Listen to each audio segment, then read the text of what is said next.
Welcome students, welcome you all to this beautiful channel PS Physics। मैं professor प्रसाद सकलेकर आप सभी लोगों का स्वागत करता हूँ।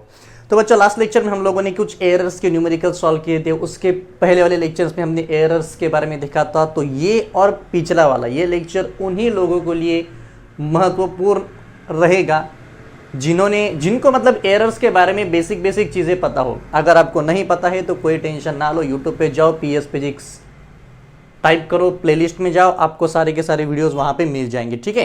तो पिछले वाला जो वीडियो था बच्चों, वो थोड़ा सा हाई लेवल के क्वेश्चंस थे उसमें, यानी कि उसमें हमने प्रीवियस ईयर के जेईई मेंस और नीट के भी क्वेश्चंस ऐड किए थे।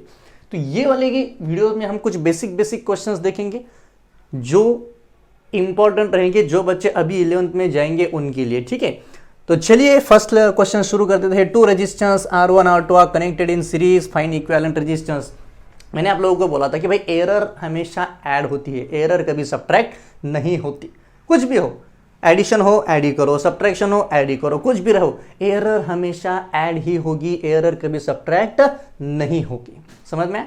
अब यहाँ पे उन्होंने क्या दिया, दो रेजिस्टेंस अगर हमने सीरीज में लगा दे, suppose let consider here is the first resistance R1 and here is the second resistance R2, both the resistances are connected in series.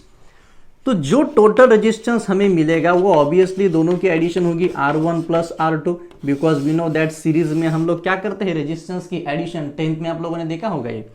तो बाकी क्या है सर, चलो R1 की वैल्यू कितनी है, 100 प्लस माइनस 3 ओहम, ये प्लस 200 प्लस माइनस 4 ओहम। ठीक है, कोई दिक्कत? तो ये 100 प्लस 200 ये कितना आएगा, 300 प्लस माइनस। अब क्या करना है सर, यहाँ पे ये 3 और ये 4 दोनों की एडिशन करें या सब्ट्रैक्शन करें। देखो बच्चों, ये प्लस माइनस 3 का मतलब क्या होता है, एक तो वो प्लस 3 से बढ़ेगा या प्लस 3 से कम होगा। अगर 3 से बढ़ा तो वो कितना हो जाएगा, 103। अगर कम हुआ तो कितना हो जाएगा, 97 R1 के कंडीशन में। तो इसी को तो हम लोग एरर बोलेंगे। एरर मतलब क्या होता है भाई, एरर मतलब हम ट्रू वैल्यू के कितने करीब जा सकते हैं, उसे हम लोग क्या कहेंगे, एरर कहेंगे। मीनिंग समझ में आप लोगों को? और एरर हमेशा ऐड होगी, एरर कभी सब्ट्रैक्ट नहीं होगी। तो यहाँ पे 3, यहाँ पे 4, ये होगा 7। कुछ भी हो जाए, एरर हमेशा ऐड ही होगी, वो कभी सब्ट्रैक्ट नहीं होगी। समझ में? Okay, it's a very simple question. तो ये होगा एक सीरीज का क्वेश्चन। हमने दो रेजिस्टेंस लिए, सीरीज में लगा दिए, हमने एक ही कॉन्सेप्ट यूज किया यहाँ पे। अगर दो रेजिस्टेंस सीरीज में हो गए तो हम दोनों की क्या करेंगे, सीधा एडिशन। ये भी एरर हो गई, ये भी एरर हो गई। तो 4 प्लस 3 यहाँ पे कितना है, 7। और ये तो मैग्नीट्यूड है भाई, ये तो हमें ऑलवेज ऐड ही होगा। ठीक है, समझ में? तो ये पूरा नोट डाउन कर लीजिए। पहले वाला क्वेश्चन सीरीज का था। अब इस क्वेश्चन में हमने दोनों को पैरेलल में लगा दिया। अब कंडीशन क्या होगी, सेम क्वेश्चन, यहाँ पे R1 दिया, यहाँ पे R2 दिया, दोनों को अगर हमने पैरेलल में कनेक्ट किया तो कंडीशन क्या आएगी, अभी ध्यान से देखिए। ठीक है, अगर दो रेजिस्टेंस पैरेलल में हो गए इस तरह से, तो आपने 10th में देखा होगा पैरेलल कॉम्बिनेशन में हम लोग एडिशन करते हैं या रेसिप्रोकल की एडिशन करते हैं भाई, रेसिप्रोकल की एडिशन करते हैं ना। तो 1/R equivalent is equal to 1/R1 plus 1/R2। अब हम लोग यहाँ पे डायरेक्ट एडिशन नहीं कर सकते एरर्स के लिए। जैसे कि अगर हमने इस तरह से किया, R इक्विवेलेंट अगर R1 प्लस R2 होगा तो हम क्या करते हैं, delta R equivalent is equal to delta R1 plus delta R2। अगर सीधा एडिशन होगी तो हम लोग एरर्स को भी ऐड कर देते हैं, लेकिन यहाँ पे एडिशन है क्या, नो, यहाँ पे रेसिप्रोकल की एडिशन है। तो आप ये वाला कॉन्सेप्ट यहाँ पे यूज नहीं कर सकते। आपको पूरा समझ में आ रहा है कि नहीं आ रहा है? फिर से एक बार देखिए, अगर डायरेक्ट एडिशन होगी तो हम लोग डायरेक्टली एरर्स को ऐड कर देते हैं, लेकिन अगर यहाँ पे रेसिप्रोकल होगा तो हम डायरेक्ट उसे ऐड नहीं कर सकते। फिर क्या करना है, कुछ नहीं, 1/R इक्विवेलेंट क्रॉस मल्टीप्लिकेशन कर दो, ये R2 जाएगा ऊपर, R2 प्लस R1, ये पूरा bracket divided by R1 into R2। अगर इसका रेसिप्रोकल हमने लिया तो ये मिल जाएगा, R equivalent is equal to R1 R2 divided by R1 plus R2। कोई दिक्कत? अब देखिए ये इक्वेशन किस फॉर्म में गया, प्लीज एक बार देखिए। सपोज हम लोग बोलेंगे R इक्विवेलेंट को हम लोग x कहेंगे, सपोज x, ये R1 मतलब A, R2 मतलब B and R1 plus R2 मतलब C। पूरा क्लियर हुआ धीरे धीरे? ये R इक्विवेलेंट को हमने क्या कंसीडर किया, सपोज x, ये वाली एक टर्म बन गई ना, R1 की एक टर्म हो गई, R2 की एक टर्म हो गई, और ये R1 प्लस R2 मिला के एक नई टर्म बन गई। समझ में?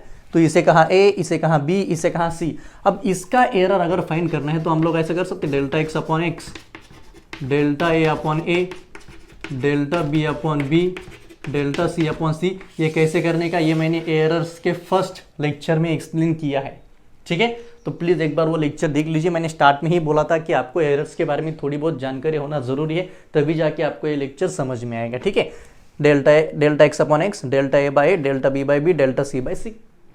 अब हम लोग इसे आराम से सॉल्व कर सकते हैं। समझ में आया आप लोगों को? ओके, देखिए कैसे सॉल्व करेंगे। पहली तो एक कंडीशन है, हम लोग आर इक्विवेलेंट की वैल्यू फाइंड कर लेंगे। चलिए आर इक्विवेलेंट कैसे फाइंड करेंगे? ये आर इक्विवेलेंट मतलब हो जाएगा R1 R2 upon R1 plus R2। R1 कितना है 5, R2 10, R1 प्लस R2 15। हमारे 5 1 जा 5 3 जा, तो ये आ गया 10/3। ये कितना मिल गया हमें? 10/3 मिल गया। अब यहाँ पे एरर्स के बारे में मत सोचो, यहाँ पे हम सिर्फ मैग्नीट्यूड कंसिडर कर रहे हैं, एरर्स के बारे में भी हम लोग देखेंगे। हमें फाइंड करना है अभी डेल्टा आर, बिकॉज जो भी कुछ हमें वैल्यू चाहिए वो इस तरह से होगी, R equivalent plus minus delta R equivalent. I hope, लेकिन इसकी जरूरत नहीं, बिकॉज हमें यहाँ पे परसेंटेज एरर फाइंड करनी है, इंटू 100 कर देंगे हम बाद में उसे। तो चलिए अब इसे सॉल्व करेंगे। Delta R equivalent upon R equivalent is equal to delta R1 upon R1 plus delta R2 upon R2 plus delta R1 plus R2 divided by R1 plus R2। समझ में? सेम फॉर्मूला यहाँ पे use किया हम लोगों ने, okay. अब next point, delta R equivalent upon R equivalent is equal to delta R1 कितना है 0.2, ये हो गया 0.2। R1 कितना है 5, ये हो गया 5 plus delta R2 0.1 divided by R2 कितना है 10 प्लस, अब R1 plus R2, delta R1 plus R2 मतलब दोनों एरर्स के एडिशन 0.2 प्लस 0.1 कितना आएगा यहाँ पे 0.3 डिवाइडेड बाय 10 प्लस 5 15। क्लियर? हमें परसेंटेज एरर चाहिए बच्चों। कौन सी एरर चाहिए? Percentage error. तो कोई दिक्कत नहीं, सभी जगह को 100 से मल्टीप्लाई कर दो, आपको मिल जाएगा delta R equivalent upon R equivalent into 100, 0.2 upon 5 into 100 plus 0.1 upon 10 into 100 plus 0.3 upon 15 into 100। I hope you got the concept. समझ में आया सभी लोगों को? ओके, तो इसे सॉल्व करो, इसे सॉल्व करो, इसे सॉल्व करो, सबकी एडिशन कर दो, आपको जो भी कुछ मिलेगा वो रहेगा percentage error in this equivalent combination of parallel. तो देखो सीरीज और पैरेलल में कितना ज़्यादा डिफरेंस है, बिकॉज सीरीज में अगर डायरेक्टली ऐड होता तो हम लोगों ने एरर्स को भी ऐड कर दिया, लेकिन यहाँ पे तो रेसिप्रोकल की एडिशन है, तो हमें यहाँ पे थोड़ा सा अलग तरीके से सोचना पड़ेगा। ओके, तो इसके आगे आप लोग सॉल्व कीजिए, because it's not so difficult. ये सारा मल्टीप्लीकेशन कर दिए, जो भी कुछ आएगा आपका। तो बच्चे देखिए अभी एक नेक्स्ट क्वेश्चन, ये भी क्वेश्चन काफी सिंपल क्वेश्चन है, बिकॉज इस लेक्चर में हम लोग बेसिक क्वेश्चन से करेंगे। Heat generated in a circuit is given by H equal to I square RT। ये तो फॉर्मूला आप लोगों ने 10th में भी देखा होगा, H is equal to I square RT। I मतलब क्या होता है भाई? करंट। R मतलब रेजिस्टेंस, T मतलब time. Joule's heating effect, Joule's नाम के एक महाशय ने हमें ये लॉ दिया था, ठीक है ना? पानी मतलब हीटर कैसे यूज करते हैं, heating effect of electric current, वो सारी गरम गरम चीजें उसमें आती है। चलिए हमें फाइंड करना है maximum error in measuring heat. कोई दिक्कत नहीं आएगा, बिल्कुल करेंगे। H I स्क्वायर RT क्या चाहिए भाई? परसेंटेज में एरर, मैक्सिमम परसेंटेज। ये इधर ये परसेंटेज है। अरे यार एच के हिसाब से सारा हैंड राइटिंग बदल रही धीरे धीरे। Delta H upon H is equal to, इसके बारे में तो आपको पता है, पावर को साइड में लो, delta I by I। Error तो हमेशा ऐड होगी, कुछ भी करो भाई ऐड ही ऐड करना है, डेल्टा T बाय T। आप बोलेंगे सर यहाँ पे परसेंटेज तो दिखता ही नहीं, कुछ टेंशन मत लो, 100 से मल्टीप्लाई कर दो रे बच्चों। ये हो गया 100 into 100 plus minus R into 100 delta T by T into 100। Yes, okay, हमें ये चाहिए, ये तो सब पता है हमें। 2, ये डायरेक्टली करेंगे 2। चलो करंट में परसेंटेज एरर कितनी बोली उन्होंने? 2%, तो यहाँ पे 2% हो गया, प्लस रेजिस्टेंस में कितनी है 1%, और वहाँ पे भी कितना है 1%, आ गया आंसर। ये 4% प्लस 1% प्लस 1%, ये हो गया 6%, ये हो गया 6%। ठीक है, ये सिंबल आप लोगों के काफ़ी करीब हो सकता है, आपके दिल के करीब। आप 11th में आ गए ना मतलब सोचेंगे आप इस 11th में आ गए, आप तो क्या पूरा फ्रीडम है, ये करेंगे वो करेंगे, प्यार मोहब्बत करेंगे ठीक है, चलो पढ़ाई पे ध्यान दो। ये हो गया पूरा 6%, यानी कि डेल्टा H/H हीट में कितनी परसेंटेज एरर आ सकती है रे भाई? 6% आ सकती है। ये लॉ पता है ना आप लोगों को, x⁻m होगा तो कुछ टेंशन नहीं है, m को साइड में ले लो, डेल्टा x/x कर दो। एरर्स के उस वाले वीडियो में हमने पूरा एक्सप्लेन किया है, पूरे दिल से देखो। यहाँ से कोई चीज़ है ना, यहाँ से करनी चाहिए। मतलब आप लोग है ना, किसी को अगर देखा तो यहाँ से देखते हैं, वो जो इमेज होती है वो माइंड में ऐसे कैसे भी फिक्स हो जाती है। मतलब किसी को मतलब कोई नेचर हो या हो, ऐसे इस हिसाब से हम लोग बोल रहे हैं ओके, चलिए तो ये वाला क्वेश्चन एक बार कर लीजिए, काफ़ी इंपॉर्टेंट और आसान सा क्वेश्चन था। अब हम लोग जाएंगे नेक्स्ट। तो चलिए अभी नेक्स्ट क्वेश्चन की तरफ बढ़ेंगे। ये तो काफ़ी पांचट क्वेश्चन है, काफ़ी मतलब आप लोग तो आराम से सॉल्व करेंगे। चलिए पॉज करके देखिए एक बार। The error in measurement of radius is 3%, find the error in measurement of volume. जो 12th के बच्चे ये वीडियो अगर देखते होंगे तो वो लोग बोलेंगे सर ये क्या है पांचटपना, तो कोई दिक्कत नहीं, उनके लिए ये वीडियो नहीं है मतलब देख भी सकते। वो जो पहले वाला वीडियो था वो काफ़ी इंपॉर्टेंट है, बिकॉज उसमें प्रीवियस ईयर के क्वेश्चन हमने इंट्रोड्यूस किए। ये भी वीडियो में आएंगे, आगे धीरे धीरे। ओके चलिए, तो उन्होंने क्या बोला, error in measurement of radius, error in measurement इन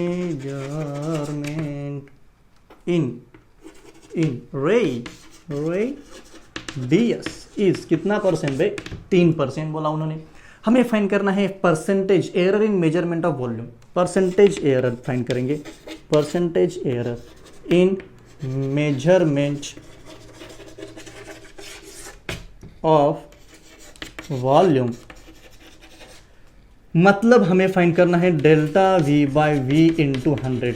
कोई टेंशन नहीं, अगर एक स्पेयर लो, ये होगा स्पेयर। अपने सर्कल अलग होता है, स्पेयर अलग होता है। सर्कल भी गोल होता है, स्पेयर भी गोल होता है सर ये क्या बोल रहे हो? लेकिन सर्कल ऐसे होता है ना, 2D होता है, स्पेयर क्या होता है? 3D होता है। Balloon is a sphere. ये अरे किधर गया? वो जो रिंग वगैरह आप पहनते हो ना, ओके, कड़ा बोलो, बैंगल्स तो हमने पहनते, कोई भी पहनता होगा, या आप लोगों ने किसी को दी होंगी, तो वो क्या होता है? सर्कल होता है। तो यहाँ पे हम स्पेयर के बारे में बात कर रहे हैं, तो वॉल्यूम ऑफ स्पेयर कितना होता है? जल्दी बोलो।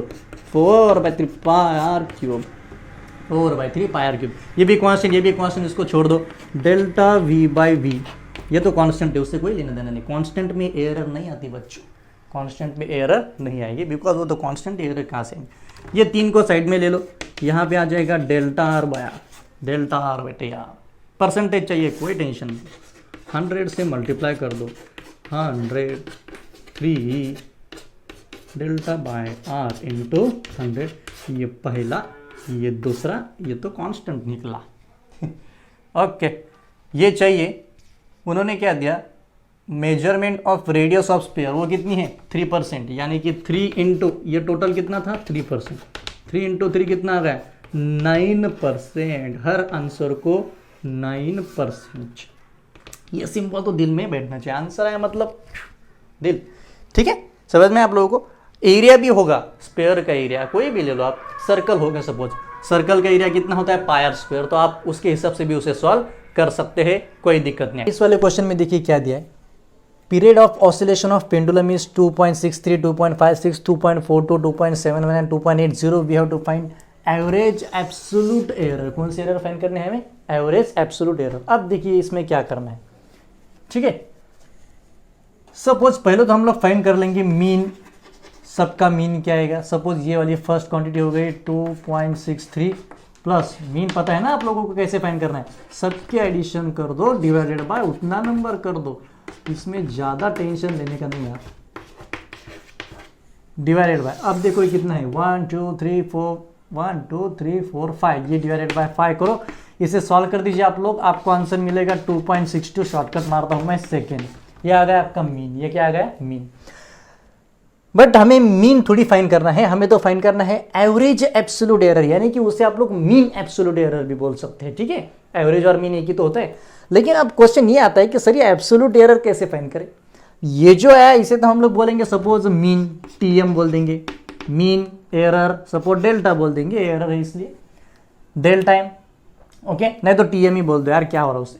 अब एब्सोल्यूट एरर देखो, सपोज हमें फाइंड करना है पहली absolute error delta T one, mod में ले लो, यानी कि वो हर बार पॉजिटिव आएगी, निगेटिव नहीं आएगी, ठीक है।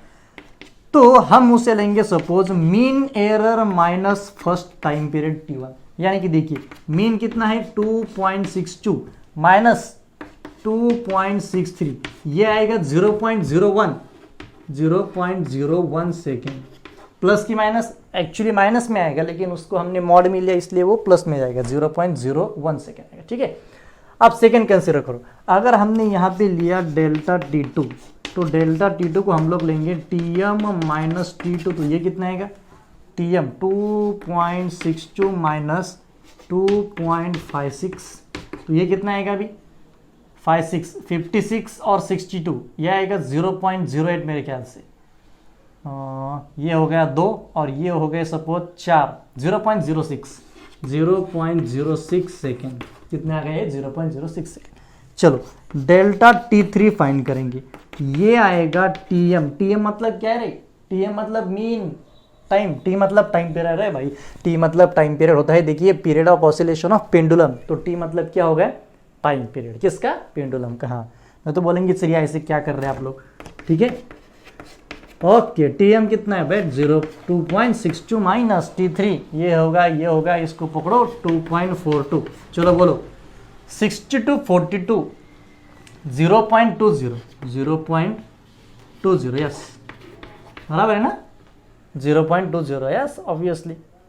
हाँ चलो डेल्टा टी फोर निकालेंगे अभी, T M minus T three T four, यानी कि 2.62 माइनस कितना होगा अभी, ये 42 का हो गया तो 2.71, चलो बोलो 71 में से अगर ये कितना 62 का है, कितना आएगा ये 8 और 1 9, 0.09 सेकेंड, थोड़ा टाइम लगेगा लेकिन एक बार अगर प्रैक्टिस हो गई ना तो बहुत इजी है।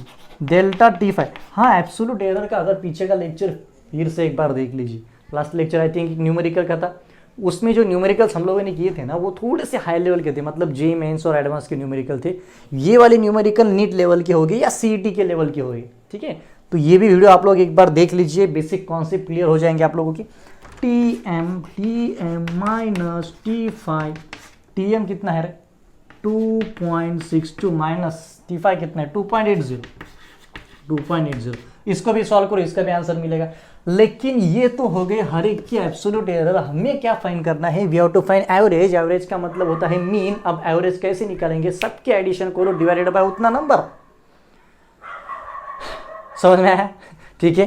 देखो कोई दिक्कत नहीं, ये कुत्ते को भी अभी भोंकना था, ओके चलिए ये delta T one plus delta T two plus delta T three plus delta T four plus delta T five divided by 1 2 3 4 5 1 2 3 4 5, ये सारी के एडिशन करो, डिवाइडेड बाय 5 से डिवाइड कर दो, अपने आप आंसर मिल जाए, समझ में आया। तो देखिए यहाँ पे काफ़ी बच्चे इसमें परेशान हो जाते हैं कि सर एब्सोल्यूट एरर निकाले कैसे। एब्सोल्यूट एरर क्या होता है, मीन माइनस इंडिविजुअल, समझ में आया। इंडिविजुअल माइनस मीन करो कोई फर्क नहीं पड़ेगा, बिकॉज हम मॉड यूज कर रहे हैं, मॉड मतलब निगेटिव भी आया तो भी हम लोग क्या कंसिडर करेंगे पॉजिटिव, समझ में आया।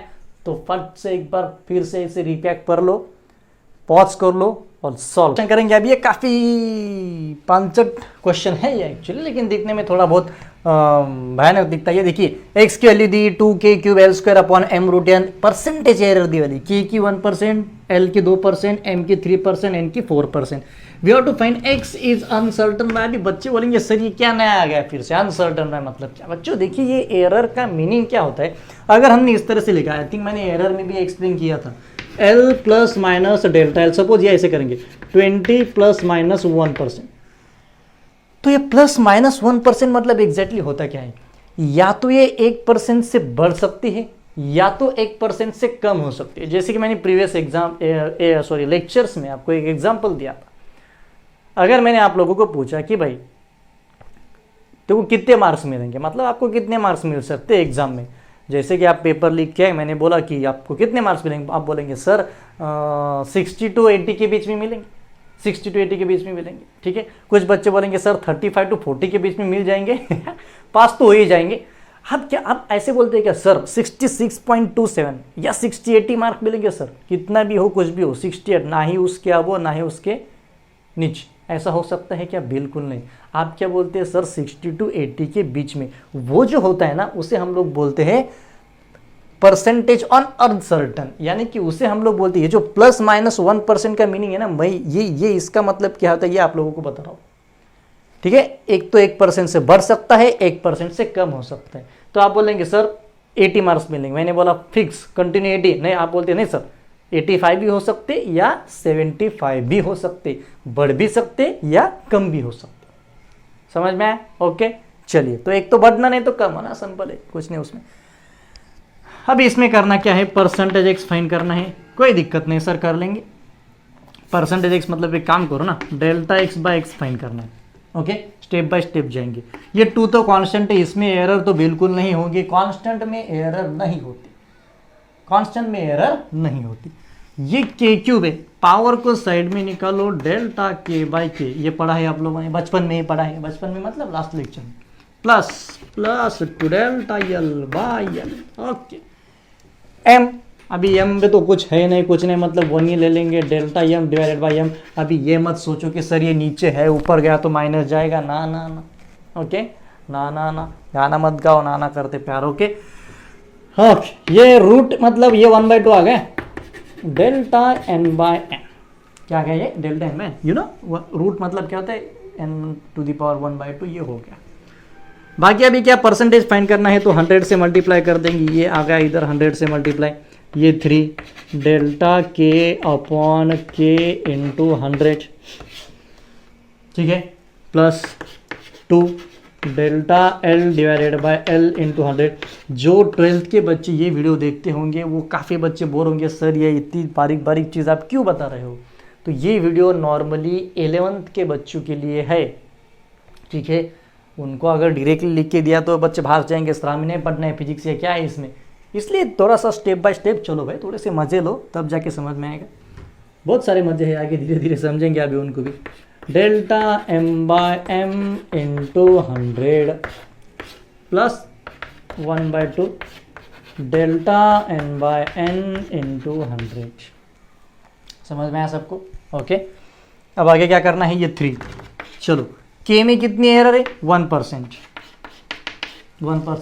प्लस 2 एल में कितनी एरर है 2%, ये आ गया 2%, प्लस एम में कितनी एरर है 3%, ये तो 1 ही था, इंटू 3% प्लस 1/2, एन में कितनी एरर है भाई 4%, कोई दिक्कत। अब इसे सॉल्व करेंगे, 3 into 1 3, plus 2 into 2 4, plus 3 into 1 3, ये परसेंटेज है, और ये 2 1 2 2 जा, ये आ गया, ये 7 हो गया, 7 और 3 10, 10 और 2 12%, ये अपना स्टाइल 12% उसका आंसर होगा। कितना होगा ये 12%। कुछ है क्या इसमें, डिवाइडेशन में हो मल्टीप्लिकेशन में हो, पावर को साइड निकालो, परसेंटेज एरर अगर फाइंड करनी है तो एरर्स के जो वीडियो हमने देखा था प्रीवियस लेक्चर, हाँ वो कितने नंबर का मुझे नहीं पता लेकिन था, उस पर मैंने ये पूरा एक्सप्लेन किया है। तो प्लीज़ एक बार उस वीडियो पे आप चेक करिए, उस वीडियो को पूरा देखिए, बार बार मैं एक ही बात कर रहा हूँ, तब जाके आपको इसका थोड़ा सा फील आएगा, थोड़ा सा मज़ा आएगा कि भाई ये भी ऐसा भी हम कुछ कर सकते हैं। तो आधे तो बच्चे पूरा दिमाग उनका हैंग हो जाएगा, सर ये क्या है, ये ऊपर भी जा रहा, माइनस नहीं हो रहा, कुछ नहीं हो रहा। ज़्यादा टेंशन मतलब वो वीडियो देखो और फिर इसे देखो। तो चलिए एक और क्वेश्चन सॉल्व करते, देखिए क्वेश्चन में क्या दिया है, वोल्टेज दिया है, करंट दिया है, percentage error in resistance find करना है। तो पहले तो रेजिस्टेंस का फॉर्मूला फाइंड करना पड़ेगा, V is equal to I R, बचपन में देखा था कौन सा लॉ है, Ohm's law, V is equal to I R, याद है क्या 10th के एग्जाम में आप बोलेंगे सर 10th के एग्जाम तो हो गए, 10th के सब भूल गए। ओके क्या फाइंड करना है, R is equal to V upon I, लेकिन कौन सी एरर फाइंड करनी है हमें, परसेंटेज एरर। कौन सी एरर, परसेंटेज एरर। तो कुछ नहीं, delta R upon R is equal to delta V upon V plus और minus, plus always plus because it's error, delta I divided by I, वो कभी माइनस में नहीं जाएगी, वो हर बार प्लस में ही रहेगी। अब परसेंटेज में करना है तो 100 से भी मल्टीप्लाई कर देंगे, delta R upon R into 100 is equal to delta V upon V into 100 plus delta I upon I into 100। ठीक है, अब देखिए ये जो एक्सप्रेशन हम लिखते हैं ना, वो उसका मीनिंग इस तरह से होता है v plus minus delta v। ये तो बन गया v, ये बन गया डेल्टा v, ये बन गया i, ये बन गया डेल्टा i। ठीक है, डेल्टा मतलब एरर्स के टर्म में बोल रहे हैं हम लोग। तो चलिए इसका कितना आएगा, डेल्टा v कितना आएगा इसमें 5 divided by 100 into 100 plus delta i 0.2 divided by i into 100। 100 से 100 मार गए, 0 से 0 गए, ये आएगा 5% प्लस 0.2 इंटू 10 कितना आएगा ये 2%। टोटल आंसर कितना मिलेगा 7%। और इसी प्रकार से रेजिस्टेंस में कितनी एरर होगी, तो 60% एरर रेजिस्टेंस में होगी, परसेंटेज एरर। ठीक है, बहुत सारा इजी क्वेश्चन है, मैं जानबूझ के ऐसे इस तरह के बेसिक क्वेश्चंस ले रहा हूँ, बिकॉज एरर्स पे मेंस में और नीट में भी बहुत सारे क्वेश्चंस आते हैं और नॉर्मली बच्चे इसमें बहुत गड़बड़ कर देंगे। तो लास्ट क्वेश्चन सॉल्व करेंगे इस लेक्चर का भी। थोड़ा सा अलग क्वेश्चन है, the period of oscillation of the pendulum का ये पीरियड दिया है। ये फॉर्मूला में मत जाइए, ये फॉर्मूला आपको ऑसिलेशन नामक एक टॉपिक आएगा, उस टॉपिक में हम लोग इसके बारे में डिटेल में पढ़ेंगे। ठीक है, तो उन्होंने दिया है length is about 10 centimetre and is 1 mm of accuracy. ठीक है, the period of oscillation is 0.5 second, the time of 100 oscillation is measured with a 1 second resolution, you have to find accuracy in g। हमें g की accuracy find करनी है, तो we have gt is equals to 2 pi root l by g। तो हमें पहले तो g को फाइंड करना पड़ेगा। एक काम करो, बोथ साइड का स्क्वायर कर दो, t का स्क्वायर कितना आएगा t स्क्वायर, 2 का स्क्वायर 4, पाई का स्क्वायर पाई स्क्वायर, और ये आएगा l by g। हमारे रूट और स्क्वायर कैंसिल हो गए। अब ये g को इस साइड में भेजो, t स्क्वायर को नीचे भेजो, तो g is equal to 4 pi square l divided by t square. अब तो ये फॉर्मूला आ गया g का। अब ये 4 और पाई स्क्वायर ये दोनों तो कांस्टेंट है, 4 और पाई स्क्वायर ये दोनों भी कैसे कांस्टेंट है। तो हम लोग अब क्या करेंगे, ध्यान से देखिए, हम लोग यहाँ पे लिखेंगे delta g upon g is equal to l constant है क्या, बिल्कुल नहीं sir, delta l divided by l plus, देखिए डिनोमिनेटर में हो या न्यूमरेटर में हो बच्चों, you have to take always it as a plus, दिमाग में डाल दो ये बात। 2 तो बाहर आ जाएगा, 2 delta t divided by t। चलो यहाँ तक पूरा क्लियर हो गया। ओके, अब ध्यान से देखिए, डेल्टा l बाय l के बारे में तो हमें सिंपली पता चल जाएगा, ये आएगा delta g by g is equal to delta t 1 mm मतलब 10 to the power -3 divided by, ये कितना है, ये इधर गया वो 10 centimetre, 10 into 10 to the power -2, 10 into 10 to the power -2। ठीक है, इंटू 100 बाद में करेंगे, प्लस 2 इंटू, अब ये डेल्टा t बाई टी कैसे फाइंड करें। ये t का जो मीनिंग होता है ना, ये होता है t divided by n, total time divided by number of oscillations. अगर मैंने डेल्टा t निकालना चाहा तो वो कैसे आएगा, डेल्टा t बाई n, कितना आएगा वो, delta t divided by n। हमें क्या चाहिए, हमें चाहिए डेल्टा t बाई टी। तो देखो दोनों का रेशियो ले लो, ये साइड में लिखेंगे, delta t by T is equal to delta t by n into n divided by T, n get cancel, delta t upon t is equal to small delta t divided by T. समझ में, because यहाँ पे देखिए pendulum जब एक oscillation complete करता है तब हम लोग उसे कैपिटल टी बोलते हैं, time required to complete 1 oscillation. यहाँ से निकला पूरा चक्कर काट के फिर से वहाँ आया, लेकिन यहाँ पे एक ऑसिलेशन है क्या, वी हैव 100 ऑसिलेशंस, बहुत सारे ऑसिलेशंस दिए हमारे पास। तो हम करेंगे क्या, 2 इंटू डेल्टा टी। अब देखिए ध्यान से देखिए, डेल्टा टी मतलब रिजोल्यूशन कितना दिया है 1 सेकेंड, ये आएगा 1। ठीक है, तो टोटल टाइम हम लोग कैसे कैलकुलेट कर सकते हैं, how to find that total time. तो वहां पे हमें चाहिए स्मॉल टी। स्मॉल टी की वैल्यू कैसे निकलेंगे रे, capital T into N, capital T into N. N मतलब कितने ऑसिलेशन से, 100 ऑसिलेशन से। चलिए 100 तो मिल गया। ठीक है, उसके बाद में टाइम कितना है 0.5, ये आ गया 0.5। आई hope you got this concept, समझ में आप लोगों को। यहाँ पे कितना चाहिए था, स्मॉल टी कितना आएगा, capital T into N. Capital T कितना है, मतलब capital T 0.5, N number of oscillations कितने अपने पास 100, दोनों को मल्टीप्लाई कर दिया। अब कैसे आएगा, delta G by G into 100 is equal to 10⁻³ ये आएगा 10⁻⁻1 इंटू 100 प्लस 2 1 बाय ये 100 ये 50 आएगा 50 इंटू 100। अब इसे आप लोग आराम से सॉल्व कर सकते हो, इसे भी सॉल्व कीजिए, इसे भी सॉल्व कीजिए, you will simply get that answer, simply आपको आंसर मिलेगा, कोई दिक्कत नहीं आएगी। ठीक है, समझ में? तो ये 51 जा 52 जा तो ये 4% बन जाएगा, यहाँ पे ये -1 ऊपर गया +1 बन जाएगा 4% प्लस ये 1% 5%, इसी के बीच में आपका आंसर आएगा। तो इस तरह के भी काफ़ी क्वेश्चंस एग्जाम में आते हैं। मैं होमवर्क के लिए भी आपको इस तरह के क्वेश्चंस DPPs में दूंगा, तो आप लोगों की ये जिम्मेदारी कि आप लोग इसे सॉल्व कीजिए, समझ में? ओके, इसी प्रकार के एग्जाम्पल एग्जाम में आएंगे। ये वीडियो और प्रीवियस वीडियो दोनों को मिला के और दोनों में से जो क्वेश्चन हमने जिस टाइप के क्वेश्चन लिए वो छोड़ के एक भी क्वेश्चन एग्जाम में नहीं आएगा। ठीक है, ये सारे क्वेश्चन हम लोगों ने कवर कर लिए हैं। तो बच्चों वीडियो को पूरा देख लीजिए, अगर सब्सक्राइब नहीं किया है तो चैनल को सब्सक्राइब कीजिए, शेयर कीजिए, आपकी जिम्मेदारी बनती है कि चैनल को ज़्यादा से ज़्यादा शेयर करो, और सिर्फ शेयर मत करो, सब्सक्राइब भी, वो जो लाल बटन दिखता है ना उसे दबाओ, और वो सारे डॉक्टर जिस जगह पे आपके दोस्त है सारे जगह पे उसे शेयर कर दीजिए। अगर वीडियो पसंद आए तो प्लीज़ पिछले वाली भी सारी वीडियोस देख लीजिए। मतलब देखिए ये